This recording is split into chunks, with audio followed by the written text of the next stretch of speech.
ኣብዚ ዘሪአኩም ተን ሊንክ እንዳሕር ክትሪእዎን ትኽእሉ ኾንኩም ካብአን ውሰድዎን ኣብዚኣ ሊንክ ክትሪእዎን እንዳሕር ዘይክኢልኩም ከዓ ኣብቲ ናተይ ባዮ ኣብኡ ይፅዕነ እየ ኣነ ዝኾነ ነገር ዝጥቀመሉ ወይ ከዓ ኣድላይ ኢለ ዝሓሰብኮ ነገር እንድሕር ሃልዩ ኣብቲ ናተይ ባዮ ሾው ኬስ ዝብል ኣሎ ኣብኡ ክትረኽብዎ ትኽእሉ ኢኹም ካብኡ ኣቲኹም ክትረኽቡ ትኽእሉ ኢኹም ማለት እዩ ገዛና ክንጥቀመሉ ንኽእል ዓይነት ቪድዮ ናይ ገዛ ቪድዮ ካሜራ ኣሪአኩም ነይረ ብዙሓት ሰባት ሓቲትኩምኒ ገሊኹም ካበይ ክንረኽቦ ዝበልኩምኒ ገሊኹም ድማ ብኸመይ ከም ዝሰርሕ ምስራሕ ዝኣብየኩም ዝሓተትኩም ሕቶታት ብሓፈሻ ቪድዮ ዘርኢ ኣብ ዩቱብ ክሰርሓልኩም እየ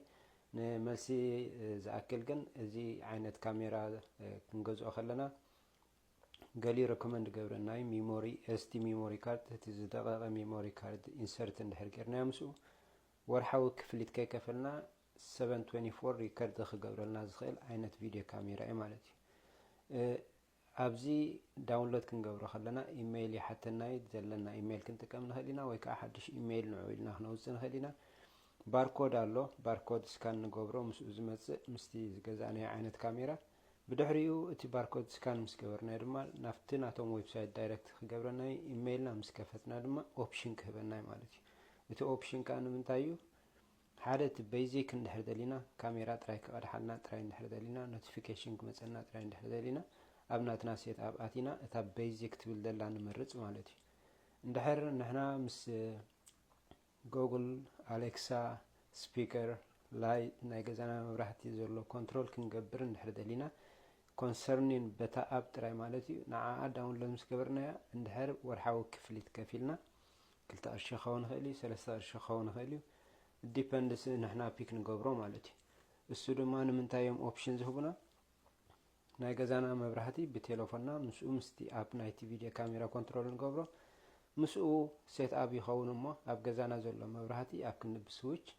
ከይድና ብኡ በቲ ሪሞት ናይ ቴሌፎንና ዳውንሎድ ዝገበርናዮ ብኡ ክንሰርሖ ወይ ከዓ ብኡ ኮንትሮል ክንገብሮ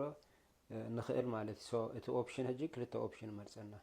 ሓደ እቲ ቤዚክ ካልኣይካ እቲ ፔይመንት ዘለዎም ምስ ብዙሕ ኦፕሽናት ዝህበና ማለት እዩ ስለዚ ንሕና ነተን ኢና ንመርፅ ነታ ቤዚክ ትብል ዘላ ንመርፅ ማለት እዩ እታ ቤዚክ እንድሕር መሪፅና እታ ኤስቲ ሚሞሪ ካርድ ኖርማል ከምዚ ናይ ቪድዮ ካሜራ ንጥቀመሉ ሚሞሪ ኣብኣ ንእትዋ እሞ ኣብኣ እንድሕር ኣትያ ወርሓዊ ክፍሊት ዘይብሉ ኣብ ቴሌፎንና ኖቲፊኬሽን መፀና መሰጅ ሞሽን ዝኾነ ዝንቀሳቐስ ዘሎ ነገር እንድሕር ሃልዩ ከዓ ከምኡ ክመፀና ይኽእል ብስፍሕ ዝበለ ግን እቲ ዓይነታት ካሜራ ይፈላለዩ ኣብ ውሽጢ ገዛ ጥራይ ዝኾን ኣሎ ኣብ ውሽጢ ናብ ደገ ዝኸውን ኣሎ ከም ምርጫና ንሕና ክንጥቀመሉ ንኽእል ገሊኡ ብሶኬት ዝሰርሕ ኣሎ ገሊኡ ብሶላር ዝሰርሕ ኣሎ ገሊኡ ድማ ምስ ዳይሬክት ዋየር ኮኔክሽን ኣለዎ እቲ ንሕና ንመርፆ ክፈላለዩ ይኽእል እዩ ማለት እዩ ብሶላር ዝሰርሕ ኣሎ ብሶኬት ኖርማል ሶኬት ኣብ ሶኬት እቲና ንሰርሕ ኣሎ ኖርማል ከም ኣምፑል ጠዊና ዝሰርሕ ኣሎ ዳይሬክት ኮኔክሽን ከዓ ዳይሬክት ኮኔክሽን ማለት ከዓ ምስ ኤሌክትሪክ ሃርድዋየር ኮኔክት ዝኸውን ኣሎ ማለት እዩ እዚ ንኽህልወና ግን ናይ ገዛና ዋይፋይ ከዓ ክህልወና ዘለዎ ግድነት እዩ ምክንያቱ እቲ ካሜራ ምስ ዋይፋይ ስለ ዝራኸብ ብስፍሕ ዝበለ ግን እቲ ዓይነታት ቪድዮ ከመይ ከም ዝኸውንን እቲ ዓይነታት ቪድዮ ካሜራ ፍልልያቱን ብስፍሕ ዝበለ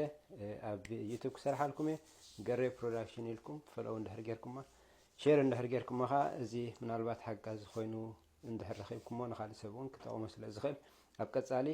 ሰላም ወሰናይ በብ ዘለና ሰላም ቅንእ